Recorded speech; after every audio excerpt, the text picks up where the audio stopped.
If you don't open your eyes to the space, you may be there, but if you never opened your eyes and really looked at that space, it's like the Matrix, these two universes side by side, but you've got to step out of one into the other. There you need a red or a blue pill. In this case, you just got to open your eyes and go there. Welcome to the African Optimist podcast. I am your host, Sanya Gura, and on this show I unearth the wealth of opportunities that exist across the continent and speak to the many inspiring people who are shaping its future. Now, today's guest, Gigi Alcock, has made it his life's mission to convince you to see the informal sector with different eyes. Yes, he is a marketing man looking for the next opportunity for his often big corporate clients. But more importantly, he is a passionate advocate for the power individual business owners have to help build and be the backbone of South Africa's economy. Not only that, he advocates for the power an informal sector has to change an economy's future. Gigi grew up as a white boy in the rural Zulu village of Masinga. His early life and move to big city life, aka Johannesburg, are captured in his first book, Born White, Zulu Bred. But it is his next two books, Kasinomics and Kasinomics Revolution, Kasinomics being a slang hybrid term for township economics, that we focus on in today's conversation. Now, if you believe the word township and the phrase informal sector spells the words doom and gloom, this episode is for you. I think there are so many different aspects to explore with your book, Kasinomics, but maybe to take you one step back and to ask, this is called African Optimists, and partly because most people are so pessimistic about the future of South Africa, the future of the continent. Tell me, what do you think, if you'd have to summarize the pessimism that exists, especially here in South Africa, and compare it to the rest of the continent? How would you describe it? Yeah. So it does drive me crazy, partially because, I like using the term as being a passion-filled optimist. And also I see myself as an economic activist as well. So no more of the political side, but the economic side is really the opportunity to transform our society. But, what drives me crazy is that we're just surrounded by negative things which are generally not true to the majority. So we have things like we're the most unequal society on the planet, which is not true if you take the total society. It just says that we have the poorest people in the world and some of the richest people in the world. And so we take two data points, two extreme points, but we don't look at what's in the middle. So for argument's sake, the most equal society in the world is probably Chad, because everyone's poor. So what is a measure like that telling you? Or Switzerland, everyone's rich. So then, we have the story about having massive unemployment, that we have between 32 and 40% unemployment, depending how you want to read it. And again, it's not true. There is high unemployment, but it's not true. My argument is closer to 15% real unemployment or lack of any form of income. And so we're operating ourselves, assuming that 1 in 2 people in the population is unemployed.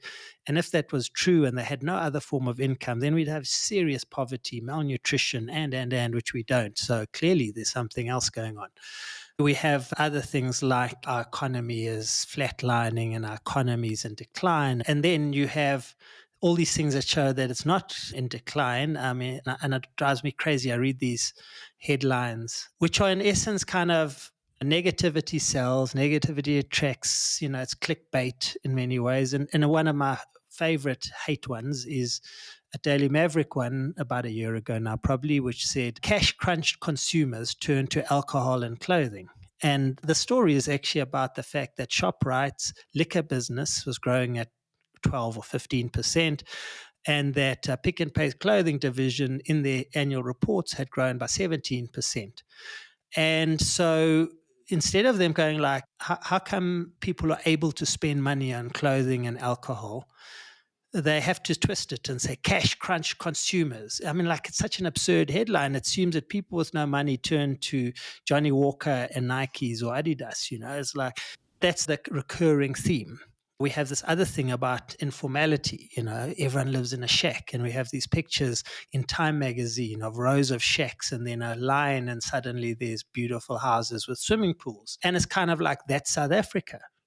Now, if you just look at that statistic as an example, only 12% of households in South Africa live in shacks.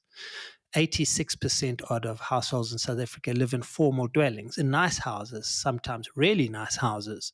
So only 12% of people are living in shacks.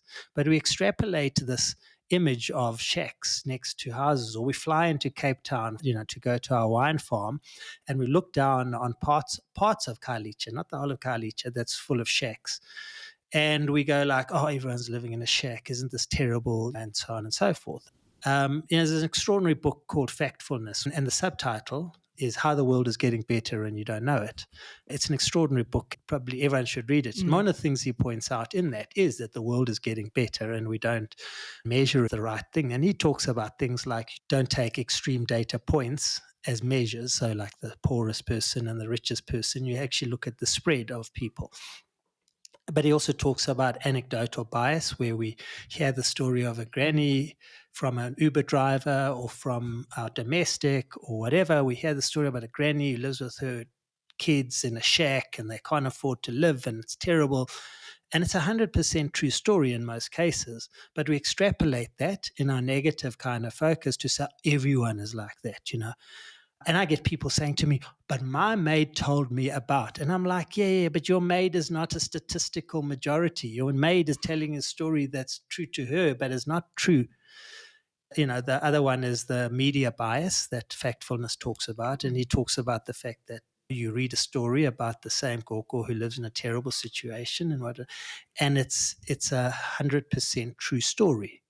But again, the media outlet is sharing it as a story that represents the total population, and it doesn't represent the total population. And then the third one is historical bias. What was true a few years ago, is this still true today or tomorrow, and so on. And things like research and things like media are retrospective. They look into the past. They don't look towards the future, and they generally aren't talking about things that happen now. And this drives this negativity. I'm not saying there are negative things. I'm not saying that there aren't real big issues we've got to deal with, which are troublesome issues. But what I'm saying is let's put them into perspective and let's celebrate the good parts of these stories. And when you actually look at the whole story, particularly when you look at the township economies and informal economies, if that's what you want to call it, or if you want to look at the majority of people out there, they're spending money, they're earning money, they're sending their kids to school, they're having great parties on weekends. And could things be better? Sure. I'm not someone with rose-colored glasses who say everything's cool, but let's put that into perspective. I'm just thinking of people listening to you who are not earning a hell of a lot of money. What would they be thinking about what you're saying? Would they identify, or is this a guy who's just talking about marketing and trying to convince big business to come into townships and make more money? So my answer would be to go to those places. Don't do some research. Don't read a news article. Go to Soweto. Go to a church in Soweto on a Sunday and see, and go to visit people's homes after church where they have a 7 colors lunch, which is like this, like every color. It's like the white rice and the maroon beetroot and the red meat and so on. So you have 7 colors meat. Go visit a Stokvel meeting and listen to everyone chatting and stuff like that. Go to those places. Go to a tavern on a weekend when people are supporting the soccer, and go down a township street. I said to the CEO of one of the top banks in South Africa, he said, Gigi, this kak, there's no way this is as big as it is, this economy. I was like, go to a township and then come back and argue with me. And he was being interviewed then a while ago on a news show, and he was like, I went to the township the other day. We completely undermeasure the informal economy. Everyone's busy. Even some recent work done by Stats South Africa shows that only 11% of households in South Africa are living on the breadline. 11% of households, about just under 2 million households. That's out of 80 million households. It's terrible. It should be zero. And that's the kind of job my parents were involved in, and Gift of the Givers are involved in, and NGOs should be helping. And most importantly, government's responsibility is to help those people. But the point is that 16 million households aren't on the breadline. Why is the headline hogged by the minority? Why aren't we celebrating the 80%? We should be focusing on the majority because that's where we can also create real change. We work with RCL, who is Supreme Flour. We work with township bakers. And most of those bakers aren't baking bread. They're baking cakes and biscuits. And there's a huge demand for cakes and biscuits. I work on the Heineken group of brands, and you look at the tavern environment, and they're all upgrading their taverns because their customers are saying, "I want women's toilets, and I want to sit on a crate, I want to sit on a couch, and I want Wi-Fi, and I want a bigger screen so I can watch my soccer there." And why is that? That's because people are moving up the economic levels. They have a higher expectation from the businesses that supply them. The fastest growing business in South Africa, the most imported product in South Africa is hair extensions. The beauty sector, lashes, nails, hair extensions, and wigs is just booming. It's doing incredibly well. These are all factors that indicate things about our society and about our economy. The first job that unemployed youth start in the townships is a car wash. Now, every single street corner has a car wash. What does a car wash tell you? It tells you that there's a large number, there's 10 million unfinanced cars on our roads. In essence, people have paid for their car. They're not owing the bank anything. And those are private cars. Those aren't cars they're using for work. And that's why they're going to the car wash, because they're polishing the tires and washing the car and putting a scent on the inside. And these unemployed youth are all like doing car washes. Now, car washes is an indicator of something, as is beauty product imports.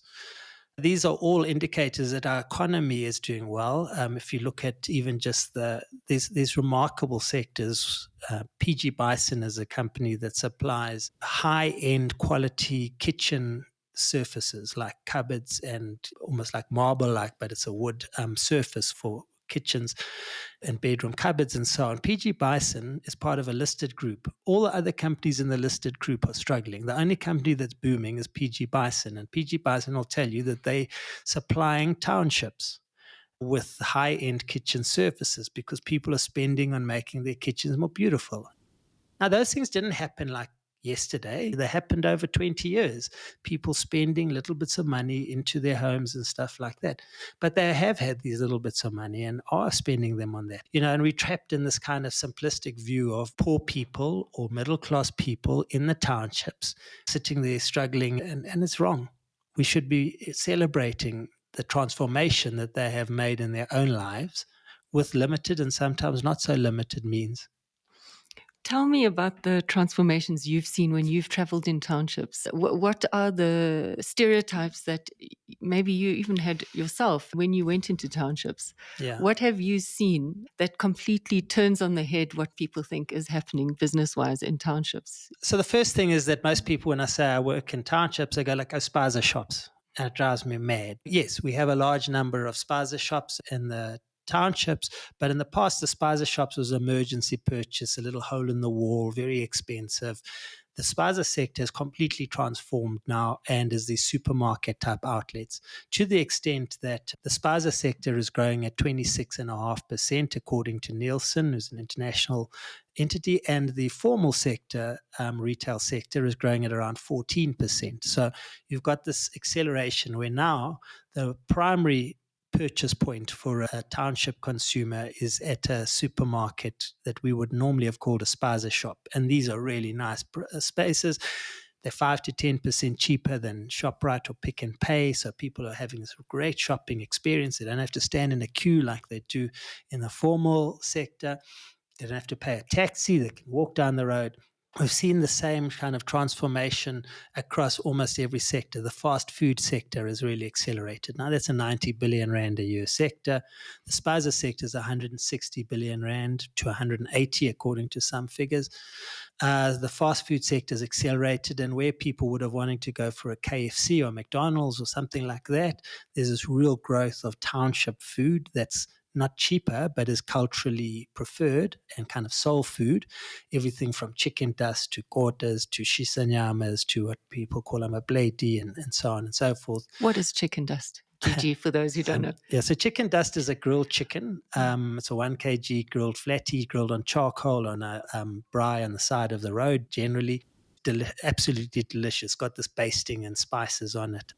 Anyway, the chicken dust, there's kind of two stories around it. One is that it's called chicken dust because you sprinkle this dust of spices on it.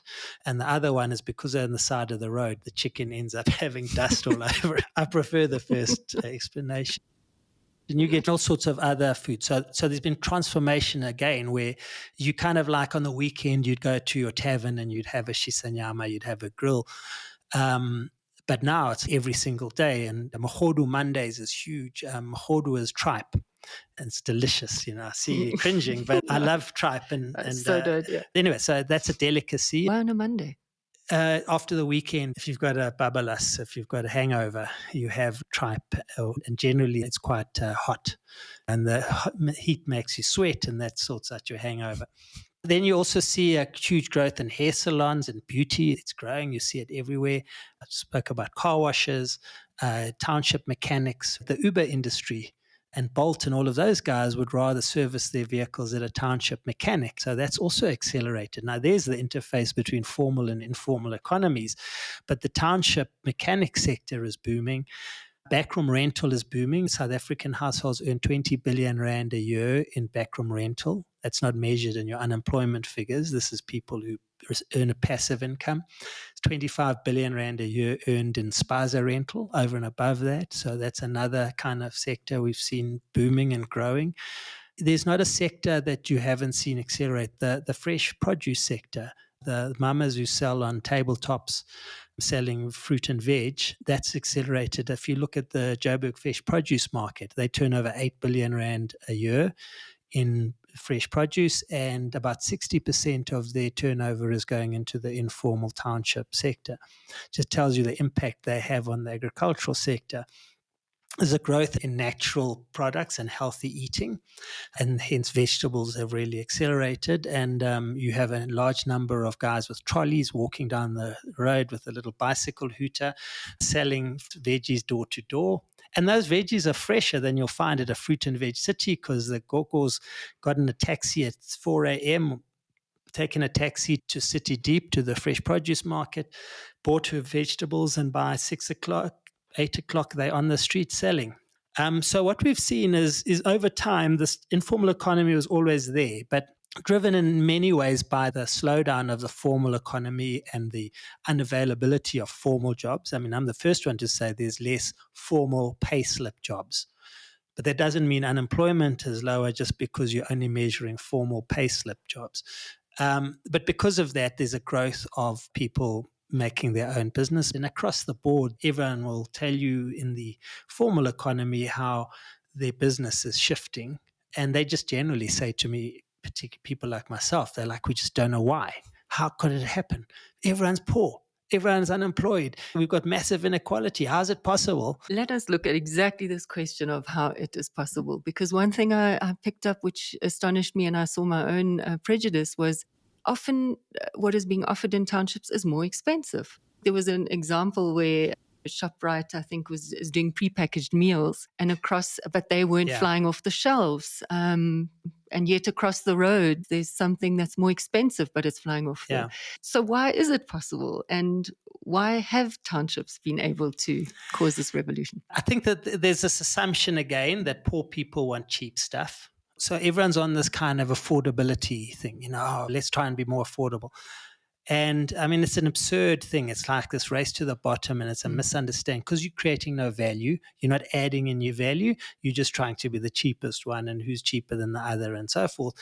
And yet we don't see people following those trends. You mentioned the food thing. I mean, ShopRite have this deli, and they sell a really horrible looking fed cook and stuff like that. Today in the news, they were saying Woolworths is now offering fed cooks and dombolo, which is that steam bread. I need to try it out because I guarantee it's not as nice as the township one. And that's the core of the point, is that I can guarantee you that the food that has been made by a woman on that street corner or from her container in front of her house, that food is far more delicious and people will pay more for it and they'll prefer it.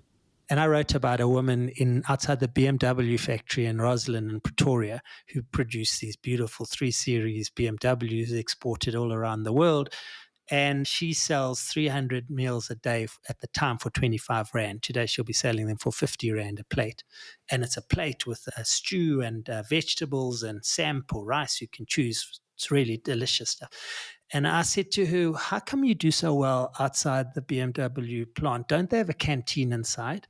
So she said, well, don't ask me, ask the staff. So all these guys were lined up there waiting for their meals. And I was like, why are you buying your food here? Isn't there a canteen inside? And later on, they showed me the canteen inside. It was a gleaming German kind of, standard of food. And it was cheaper than her plates. So I said to them, why are you buying from her? And they said, her food doesn't sleep here. We have the sense that this food in a container or a caravan on the street corner outside here and in Joburg is unhygienic and it's not fresh. And it's exactly the opposite. It is fresh and hygienic. It doesn't sleep there. They're right. Whereas in the canteen, they're reusing it and so on. And then they said to me, also, this lady's unesandla, which means she's got a hand, which means she's got the touch of the food. She knows how to make the food we like. Inside, they pretend to make the food we like, but they don't know how to make that food. And then you look at the spaza sector. What's make the spaza sector so successful is that you stand in a queue for 2 hours at ShopRite or 40 minutes or whatever it might be. And then you pay a taxi to go there and you pay a taxi back. You pay a second seat for the taxi for your groceries. And then you've got to carry. And it's like crazy. People are carrying 10 kgs of flour on their head, 12 kgs of maize meal under their arm, 5 liters of on the other hand, and so on. And all the kids all carrying a checkers and walking down the road.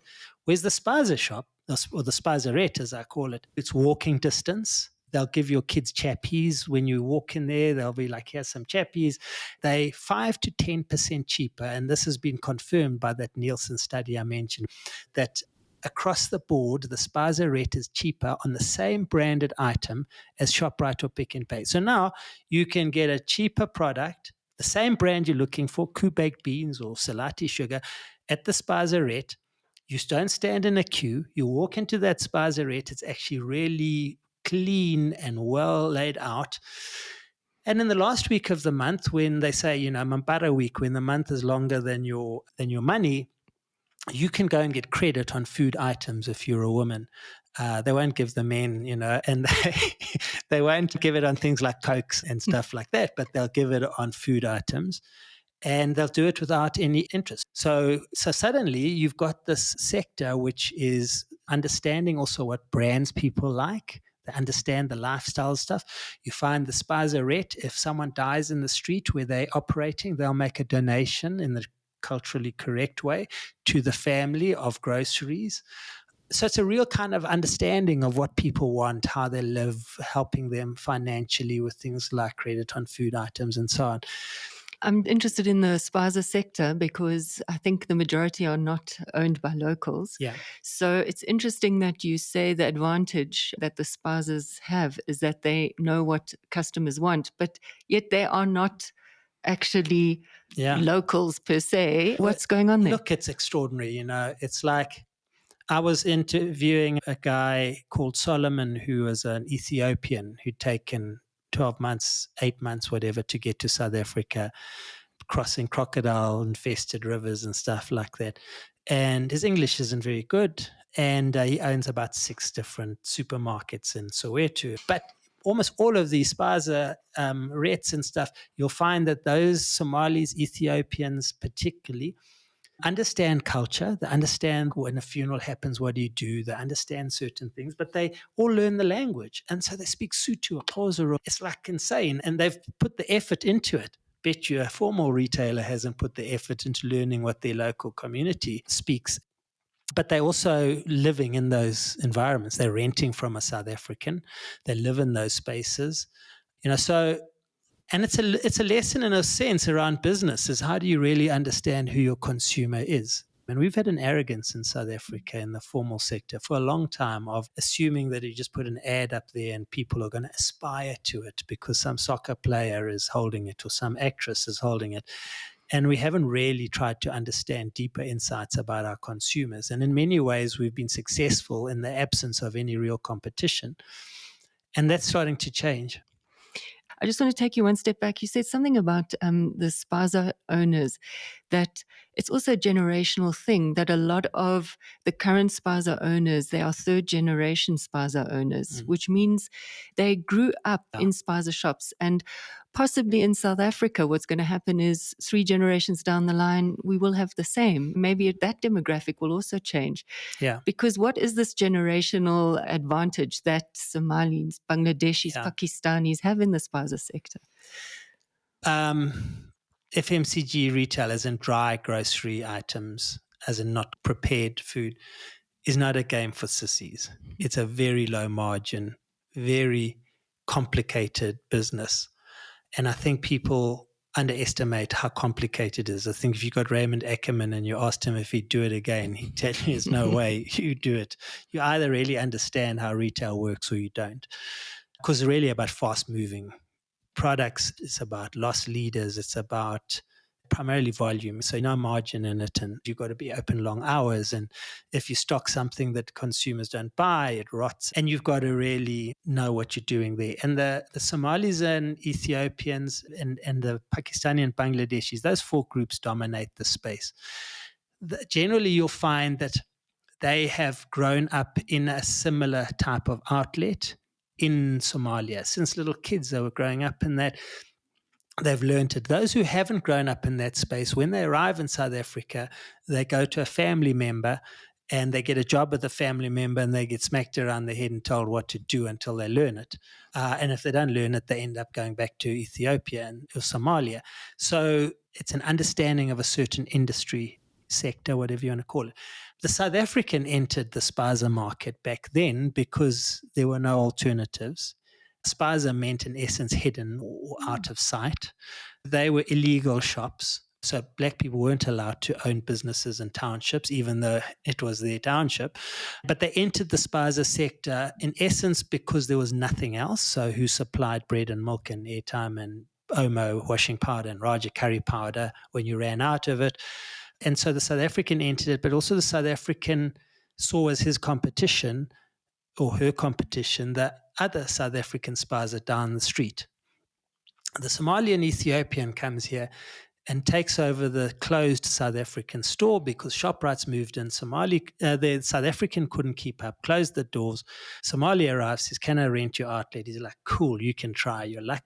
But he pegs himself against ShopRite and Pick and Pay, and he never competes with the Somali down the road. In fact, he helps him out. And if he's a Somali and that's a Pakistani, he still helps him. Or if it's a South African, in some cases, he'll. So they peg themselves against the ShopRites in every way: price, service, quality of products, and so on and so forth. And that's why they've been successful. Not only do they understand it, but who they've pegged themselves up against. And that's meant that they have been very successful against the ShopRites. I mean, ShopRites just invested in a number of wholesale businesses and launched ShopRite Cash and Carry because they can't compete with the spaza rates, so at least then supply them. I'm interested in what you said, that there's no competition, because somewhere I was reading that hawkers also don't compete, which I thought was also quite interesting because that's the South African sector, right? Yeah. So no, the concept of not competing generally across these sectors is very big. So, if you go to a row of vegetable traders at Baragwanath Taxi Rank or here in downtown Joburg, and you ask them, how do they compete with their neighbor? They'll say, no, I have my own customers. They will go together. They'll band together to hire a truck from Fruit and Veg City. So they've got the same product at the same price, same freshness. And if you see one of them will go off to the toilet and their customer comes to them, the person next to them doesn't say, come here, they're not there. They'll walk next door and they'll do the transaction on behalf of the person who's gone to the toilet. Because they see it, basically they build their business a lot of the time around loyalty. If you ask a hair salon, do you compete with other hair salons? Generally, they say, no, I've got my own customers. So loyalty is a big thing. And then offering something in some cases, like you'll find the fast food people say, no, that person over there is not my competition. You say, why? But they're also selling chicken dust. No, my recipe is better than their recipe. But if that person next door runs out of stock of maize meal, they'll walk over and say, can I bum some maize meal off you? I'll refund you, whatever, later. So there's no competition as in like, no, you're the competition. The competition is a kind of fair competition. I compete because I offer a better product, or I've got a better recipe, or like hair. The hair salons, as an example, you don't have a hair salon and employ staff. You rent out your station. So each of the salons has got like an Airbnb kind of thing, or Uber. Each one rents out the styling station. And you say to them, well, how do you compete with the others? I say, oh, I'm just really good with braids. Well, you can see my braids are just better. So I get my customers. But if I'm busy, I'll say, no, use my colleague over here, So there's a whole kind of cooperative competitiveness. And increasingly, the competitiveness is against the formal sector because they see the formal sector as being anti-competitive. And there are. If you took the real Competition Commission rules, ShopRite moves into a place, they won't allow the hawker to sell vegetables outside the ShopRite or the fruit and veg city, which is actually anti-competitive. So they all sit outside the main gates and still carry on selling their fruit and veg. So the sector that's competitive and anti-competitive in essence is the formal sector in these spaces. And I think that that's a huge mistake. And it's one of the things we should be addressing, is that how do you create reciprocal business relationships? Because there's space for the trader to sell their veggies and ShopRite to try and compete. I want to look at the Chappies example Sure. as an example of where things went wrong because people didn't understand what was actually going on there. I worked on a range of Cadbury's products. Chappies was one of them, chocolate eclairs and stuff. And Chappies was huge in the townships. And the Chappies Little League was a Chappies school soccer tournament. And it's in the Guinness Book of Records as the largest school soccer tournament anywhere in the world. And, wow. And we had the Did You Knows. I used to write the Did You Knows. Before Google, we had Did You Knows inside Chappies bubblegum wrappers. But we ran these campaigns in townships. We had like a bubble blowing competition. Chappies bubble gum is all about bubbles. Chappies was the professor of bubblyology, and we ran these crazy kind of campaigns, crazy for the time in terms of the marketplace, only in township spaces. And then we worked extensively with spazas, hawkers, traders, with branded things like tabletops and dispensers and aprons, and incentivize them to stock Chappies. And at the time, I mean, Chappies just owned this market. It was just huge. They were doing hundreds of tons. And then Cadbury South Africa was bought out by Cadbury's from the UK, the international company, and they had an international ad agency, and the international ad agency took over the brand, and they decided that the advertising was going to be much more like it wasn't going to be kind of a township lean.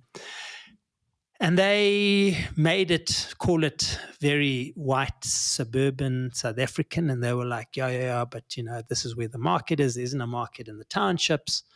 Not explicitly, but I mean, you could just see their strategy shifted, and we offered to help them. And they were like, no, thanks. You guys focus on the townships. And they basically destroyed that brand. And they are now probably about a fifth, if not smaller, and desperately trying to get back into the township space and trying to connect with township youth. Kasinomics Revolution, my third book, was called Revolution because there's a revolution happening in these spaces. And I wrote about what I call the counter-revolutionaries, who are the people who turned their back on the township spaces and consumers, kind of thinking that this wasn't a market, and who destroyed massive value. I spoke about Champion Toffees, which I'd never worked on, but they destroyed it by getting out of the township space. And many others. The same from an advertising perspective. There are people who just weren't talking the language of township people. I mean, I see some of the advertising and I'm like, you're just presenting, and particularly to youth. The assumption is that Black youth are like American teenagers. And forgetting that, as an example, the vast majority of Black teenagers are very spiritual, go to church. White teenagers aren't going to church, but Black teenagers are very spiritual, and church is a big thing. I mean, look at the massive churches like the ZCC with millions of members, the Shambe Church, All those African churches are growing among the youth. Our kind of white churches, if you want, or the traditional churches, everyone's dying in the pews because they're all old. And in the townships, they're leaping up onto the stage and singing. Choirs is a massive thing at township schools and in churches and stuff. So it's kind of a miss of like, who is this person? Because again, going back to the media, you read a negative story about some township youth who's this and that and the other. Of course, there's not a story about the township youth who's supporting their parents, who goes to church, who runs their little township business and is actually very proud of it.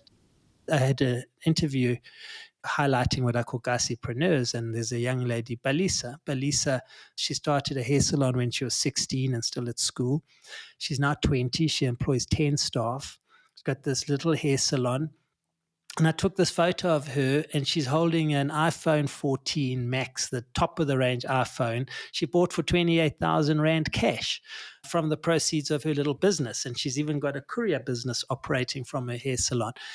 Why aren't we telling those stories, and why aren't we talking to those people? I wrote a chapter in Kasinomics called Kasinomics about the township schoolyard kind of space. And I wrote about a guy, Vodacom was wanting to launch a music service, and we were like checking out how people get music. And we were in one high school, and we're like, there's all these teenagers, and we're like, where do you get your music from? They're like, Bluetooth. We're like, how do you get it on Bluetooth? And they point to the back of the class. They say, that's Bluetooth. This is a young guy. They call him Bluetooth, and people pay him 5 Rand per song, and he Bluetooths the songs to them, and it's just this great thing. And it's a different, and then you talk to them, well, what do you save for? They're like all saving. They get pocket money from the parents, saving to get my hair done. I'm saving to go out on an outing. What kind of outing? Oh, no, church outing. We're going to go to whatever.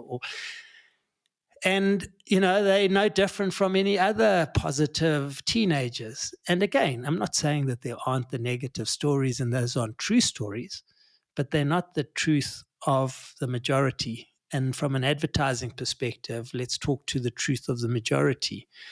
But Gigi, what I don't understand is, we're 20 years down the line, a lot of people now at executive level in these advertising agencies, marketing agencies are Black people who have come from townships. So why is that reality not filtering through that way? Or maybe it is. Is there not maybe well, actually, I have no idea. Why does it still take so much convincing? So there's probably a few parts to that answer. So the first one is that, yes, there's a lot of Black people now in these organizations.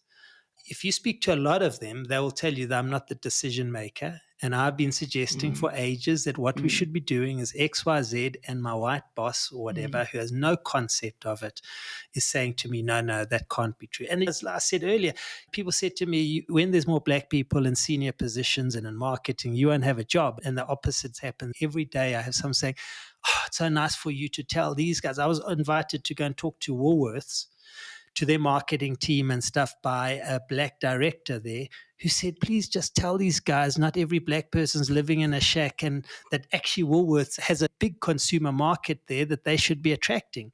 In the group, I said, why aren't you selling blade steak? Black people don't buy rump, sirloin and stuff. Why don't you have high-end blade steak in your store?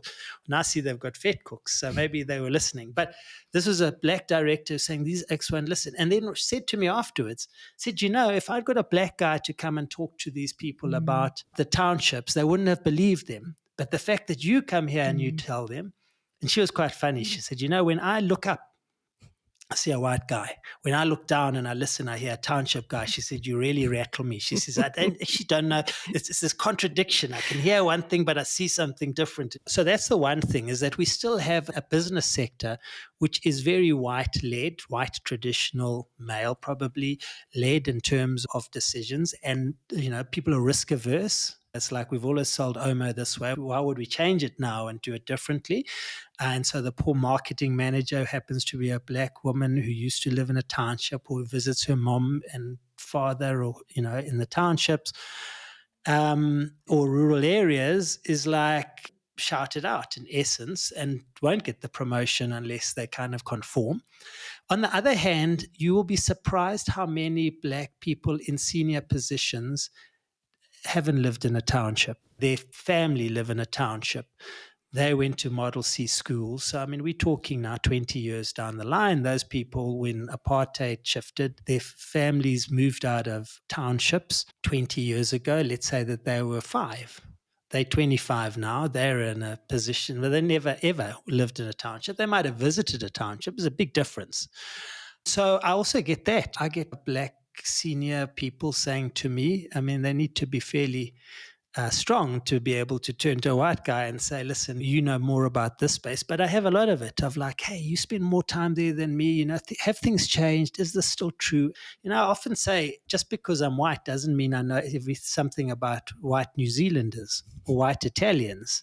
It's like, you can't assume that because I'm Black, I know what other Black people feel. And just because I'm white doesn't mean I know anything about Afrikaners. White South African Afrikaners, I don't. I had a Afrikaans girlfriend when I first moved to Johannesburg, and the first thing that struck me was like, she was so foreign to me. If I'd had a Black girlfriend at the time, I would have felt more culturally comfortable than I felt with Renee. I was like, she's like, it was so different. So I think we also make that mistake of kind of assuming that because we belong to a certain racial group, even a certain language group, that we understand each other, and we don't, you know. I want to focus on people who do get it right. And in episode 1, Efoso Jomo, who wrote Prosperity Paradox, he highlighted Indomie noodles in Nigeria as an example of a company who really invested in a country and really did it the right way. And then I was so intrigued to read that you were part of Indomie trying to get into South Africa and that you actually had doubts at the beginning. If you can talk about the Indomie story. So I guess the rewind is that I launched Parmalat cheese slices into the townships in 2005 and built basically a 3 billion rand a year business in cheese slices that never existed before. When I say my business, Minanawe. And we launched it only through Kota and Fed Cook outlets, in essence, in township fast food, and distributed it through the township space, and the rest was history. And you talked about getting advertising people, convincing Parmalat, which is in essence owned by a French company, Lactatus, to spend money on launching cheese slices that they wanted to go into lunch boxes. And I said, township kids don't get lunch boxes. I needed a really brave marketing director who I luckily had at the time.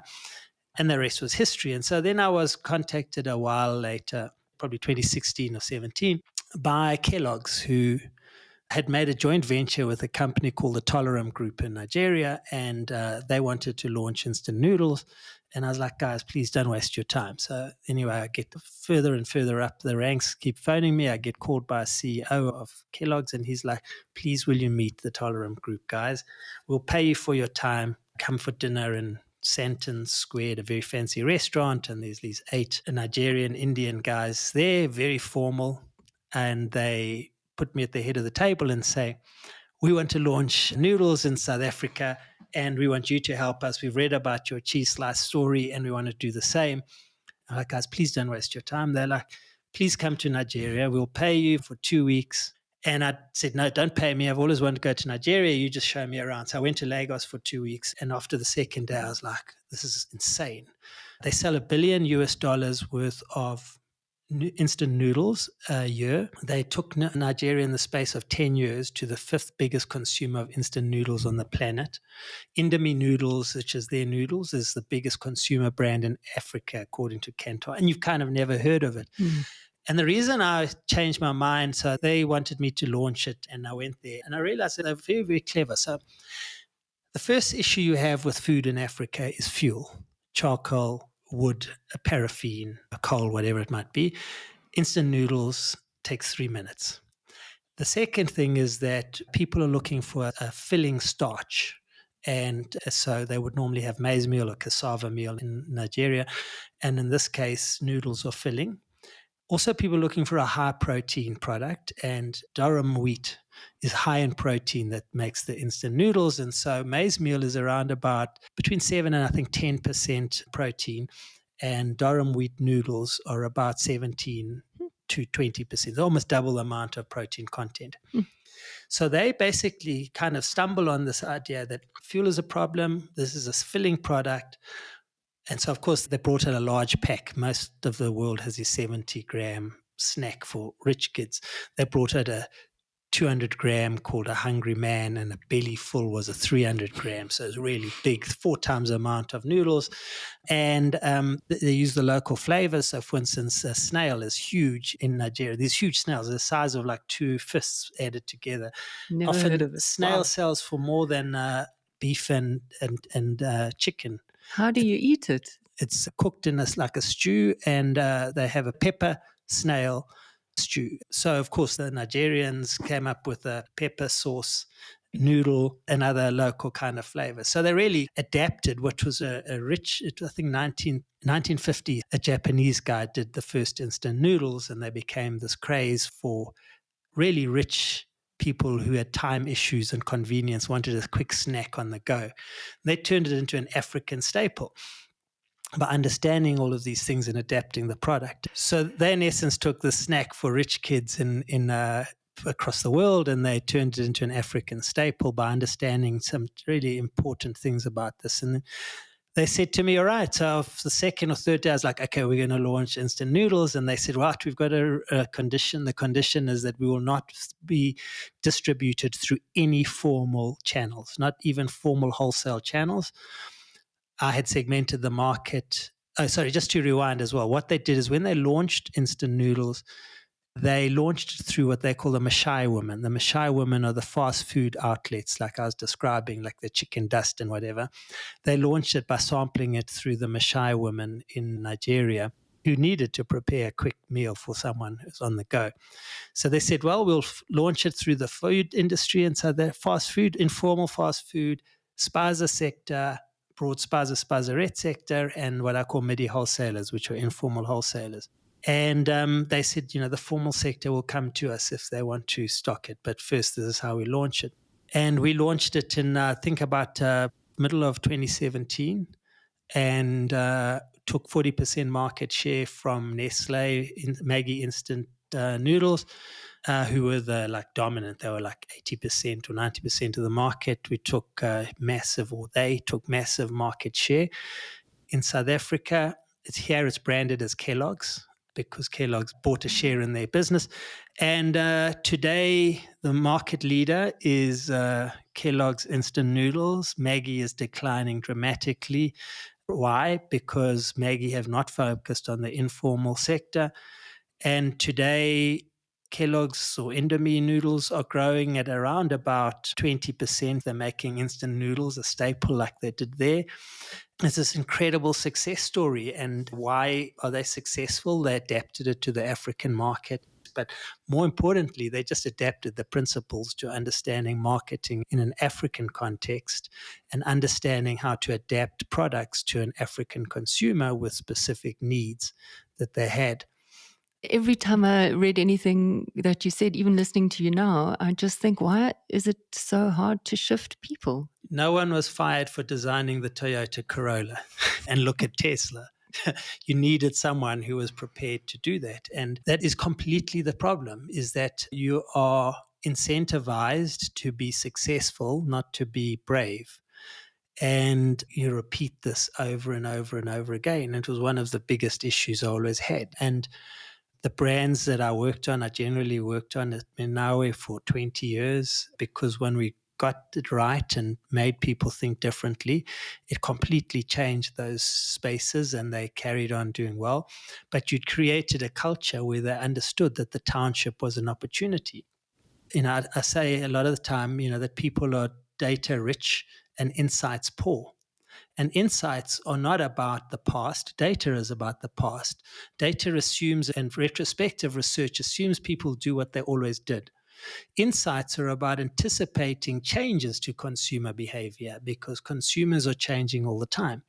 There's a saying, and I don't know who said it, but I stole it, and it says, when the pace of change outside your company exceeds the pace of change inside your company will die. And I see that over and over again, how the pace of change outside businesses is just accelerating, and people are trapped in data, and we get even more trapped in data now. And the assumption is that humans are digital, humans are analog. They don't follow these digital patterns. And yet we're trapped in assuming this, and we keep on being shown that humans behave in ways that aren't dots and slashes and digital and stuff like that. I want to shift gears completely because we are running out of time. Just looking at the needs and aspirations of the informal economy. I mean, listening to you, one could just say, well, that's okay. It sounds like the informal economy is doing fantastically well. Entrepreneurs, by their very definition, shouldn't actually need support. Entrepreneurs are people who are a response to non-support in a way. Yeah.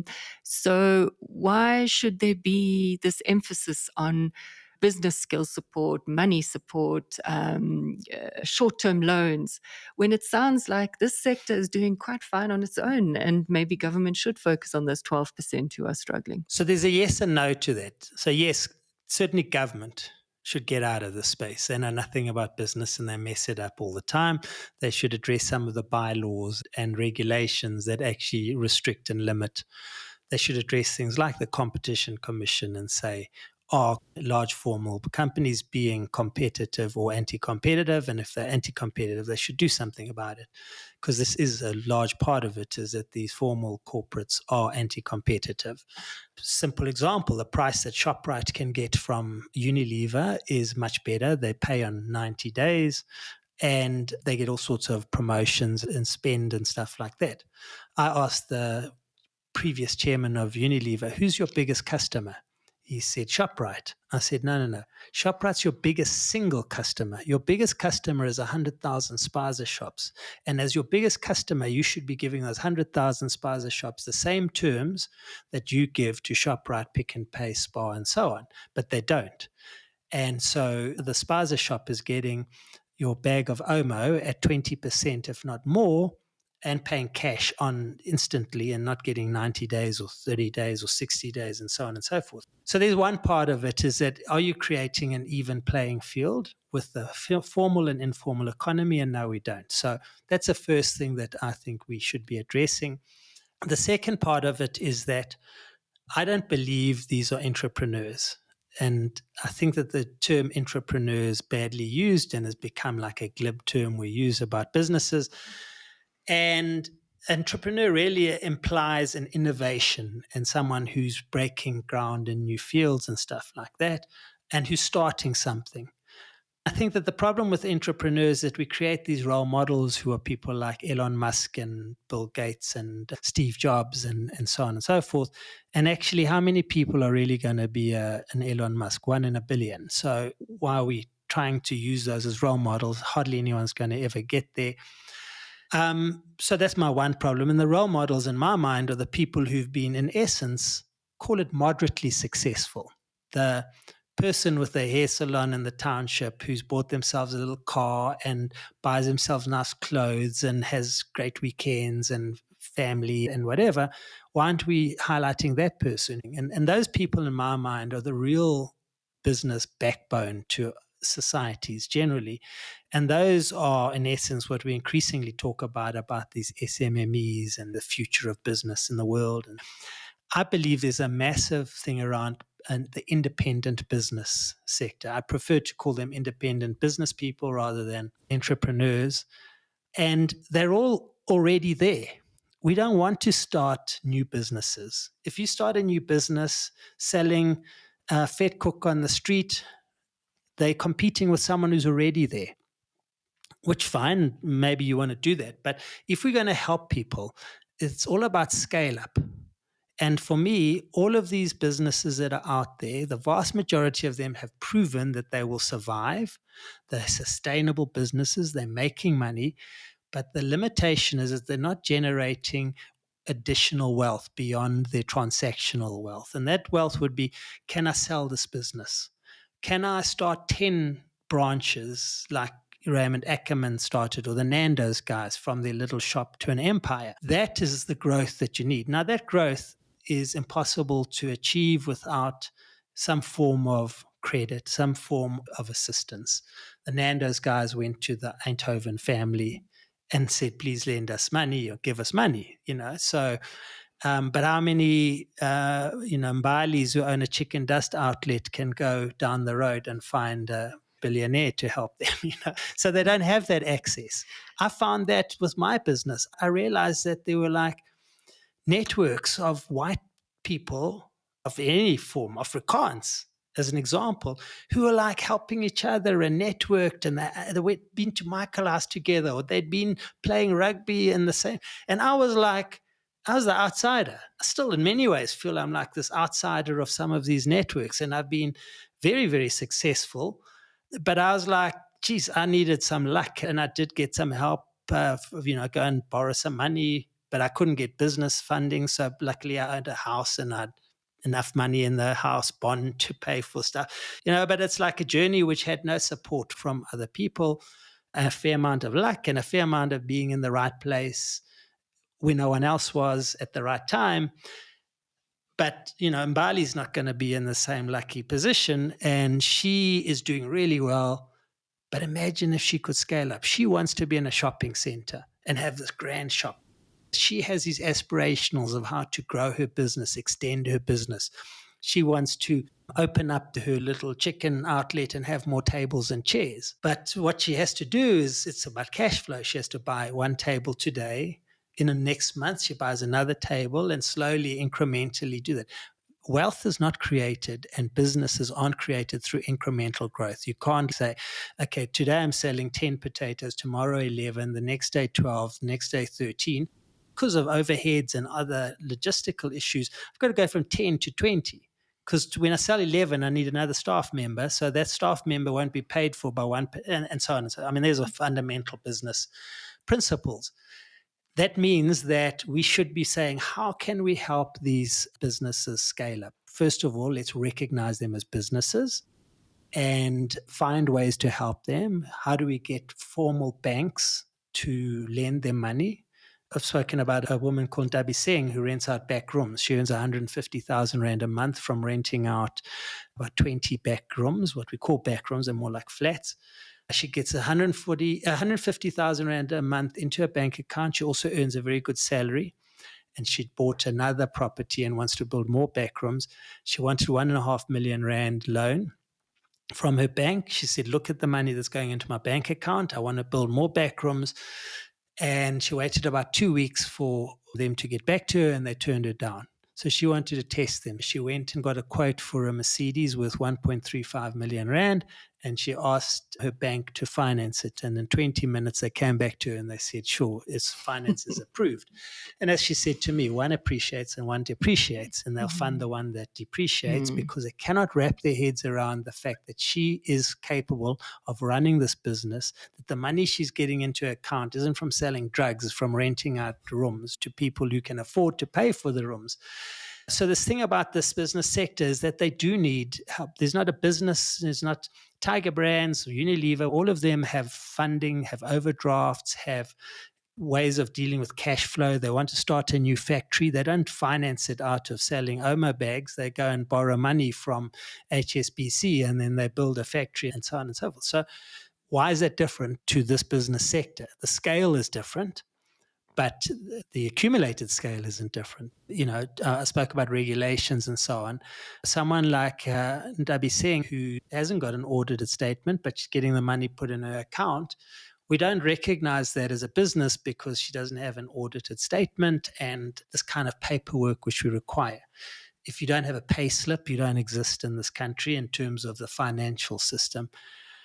So all of these things accumulate to limit the scale of this. And the fact that this economy has grown and continues to grow is just a remarkable resilience and ability to really continue against the odds and be successful against not only the odds, but against the formal sector as well.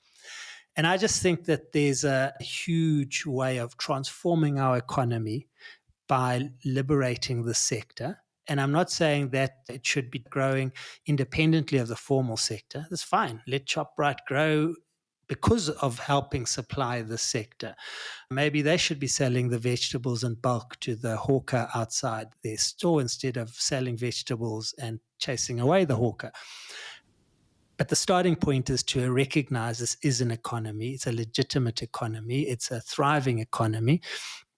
And it's an economy for the future. And then we have to start saying, how do we change our financial regulations? How do we offer business services, loans, facilities in, for argument's sake, a shopping center, whatever. We cater to the sector in our plans. Somebody I was speaking to said, yeah, but do you think the informal sector will want to become more formalized? Because that just means they're going to have to pay taxes, quite steep taxes in this country. Will they want to do that? There is actually a huge loss because they are not paying taxes. Your figures are astonishing when you rattle off all the billions that the informal economy is producing. But what will that look like, that formalization of the sector? So first of all, if we look at the sector, it's huge. They're all paying VAT and they're not claiming VAT. So there's an instant 15% benefit to the fiscus. We often don't consider that.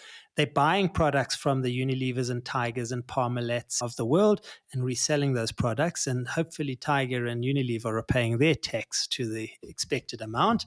And without their purchases of those products, those companies wouldn't be able to pay taxes. So, we need to look at the kind of downstream and upstream and other complexity around the simplistic thing around tax. Having said that, most people are not operating informally or in cash because they don't want to be taxed. In fact, most of them very happily formalize in certain ways. And I believe in a hybrid formality. So I'll give you an example. These very large informal wholesalers turn over between 400,000 Rand and R1,000,000 a day. There's about 1,000 of them in South Africa, generally Somalian owned or Ethiopian owned. And they were approached by some very innovative companies like Shop to Shop and Flash and Kazang and stuff. These are businesses that have financial products where you can, for instance, they put a safe into the wholesaler and say, put that 600,000 Rand a day into the safe. We will take the money away. The minute you put the money in the safe, the risk moves away from you. It will appear on an app. The catch is, of course, that it's now visible to the tax man. But the advantage is that instead of you carrying this cash away from your wholesaler, you can pay electronically your suppliers, be it Unilever and so on and so forth. Every one of those wholesalers has gone completely cashless. They're putting in hundreds. There's a headline from Salpal, which is owned by FNB, saying that some of the wholesalers that they are servicing are depositing 40 million Rand a month into these safes. Now, if they were not prepared to pay tax, why would they be doing that? The costs of operating in cash are far higher than the costs of not operating in cash and the risks and so on and so forth. Equally, we see a rapid move away in the spaza sector from cash payments, people tapping their cards. Once you have the ability to accept a card payment at the spaza shop, consumers would rather tap a card than pay cash. So the reality is that, my thing around hybrid formalization, there's things about informality that in many cases make them successful. Being on the street where your passerby walks past with an arm's reach of your chicken dust or your Coke or your bag of potatoes is an informal thing, just like the hot dog stand in Times Square. That's what makes them successful. Equally, accepting cash does not make them any more successful. So there's a complexity to it, which says that, and hence my thing around hybrid formalization. Most of those outlets would like to, for instance, if they're accepting card payments on a bank device, call it a Capitec or a standard bank card acceptance machine or a Yoko machine, they've got now a track record they can use in terms of financial transactions to raise a loan.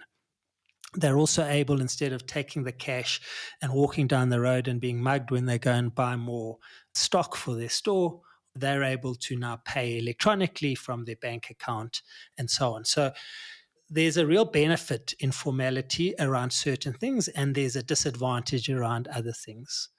Pick n Pay was formalizing South African spaza shops in what they call Pick n Pay Market. The mistake they made is that when they formalized the outlets, they'd say to them, you sell tripe on Mondays. Pick n Pay does not sell tripe, so stop selling tripe.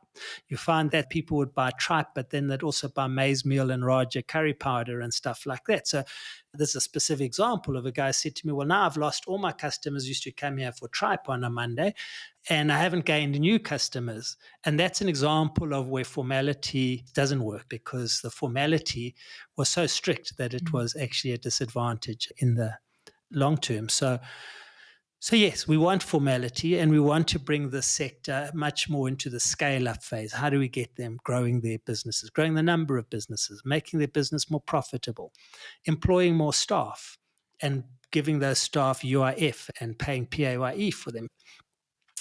One of the problems is we create too many hoops. They say it takes 40 days to register a business in South Africa and 4 days in Rwanda. We need a utility bill in South Africa to register your business. How many township businesses have proof of address? You can't register for CIPC without that. So, why don't we find ways to enable people to register their business and enter this tax net? We make it difficult for them to. Your first book on business was called Kasinomics. And then you wrote a book called Kasinomic Revolution. Why did you add the revolution? And what do you think this revolution looks like in the next couple of years? So first of all, I called my business book Kasinomics because it was about the informal and township economy. And the problem is that when you say the word township or informal, first picture in people's minds is small, unstructured, unsophisticated, low profit, subsistence, and. And of course, I was trying to say that this is not true. So Gasi is the term for the township, but Gasi was a broad term to cover off the total sector, whether it's rural or urban or township. The informal sector surrounds us. It's in inner cities, it's in suburbs. So that was why I called it Kasinomics. And I wrote about the next big economic frontier in Africa is about a revolution where small people are doing really big things. And the next economic frontier is going to be the informal sectors of Africa. That was in 2018. I was writing it in the early parts of 2018. And in essence, it was the start of a revolution. It was the first few skirmishes that were happening. And I wrote about the fact that the spaza sector was going to be the next big retail sector. And that this was part of the revolution was a retail revolution, which I think was the title of my one chapter. This retail revolution where ShopRite and Pick n Pay were going to be hammered by the sector. And in fact, vaguely thinking of a follow-on, probably Kasinomics Unleashed, which is the fact that this has actually been unleashed. This revolution is now really happening, and it's happening worldwide. This gig economy that we talk about, the localization of businesses and working from home.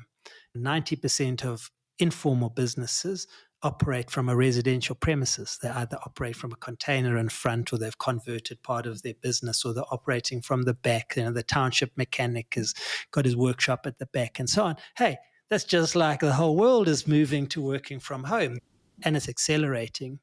And it's going to continue to accelerate. So you can ignore it. You might not do the things I talk about, creating hybrid formality, but ignore it at your peril, because if you're a formal retailer, you're suddenly having to sit up and notice. If you're a fast food outlet, you're having to sit up and notice. If you're a builder, you suddenly the backroom rental guy is better than you and earning more rent. And it's a mistake because, as I said, the reciprocal benefit of jointly growing this is much bigger, but people are incredibly slow to get to this point. And this is despite the books and everything. I still find people coming to me saying, we still can't believe how big it is.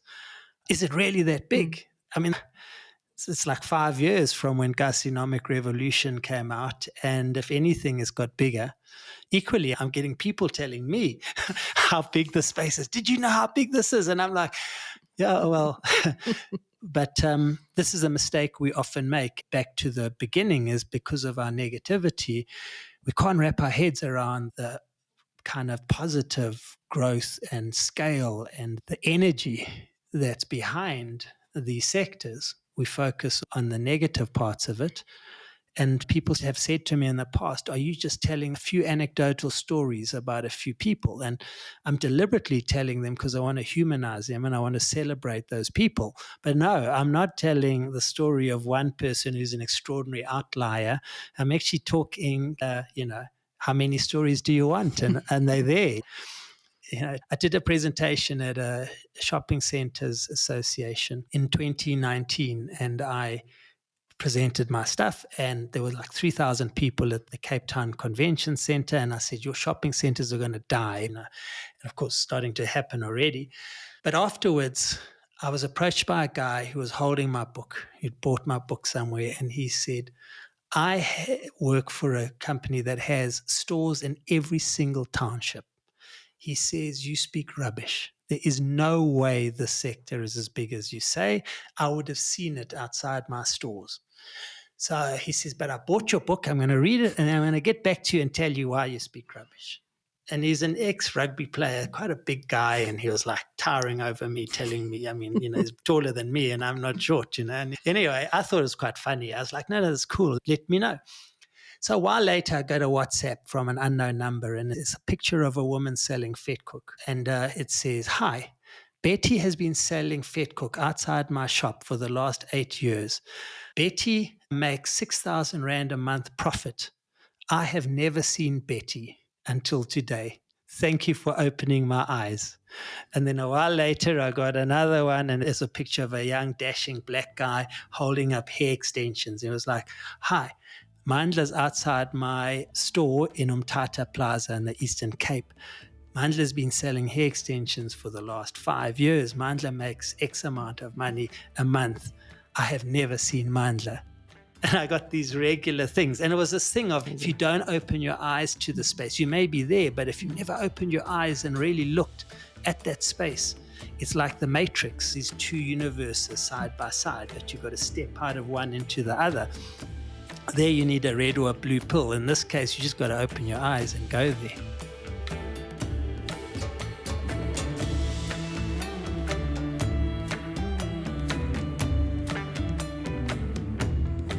For episode show notes and exclusive content, visit africanoptimist.co.za, where you can also sign up for our newsletter. Subscribe to us on your favorite podcast platforms or listen via our website. Thank you for spending time with us.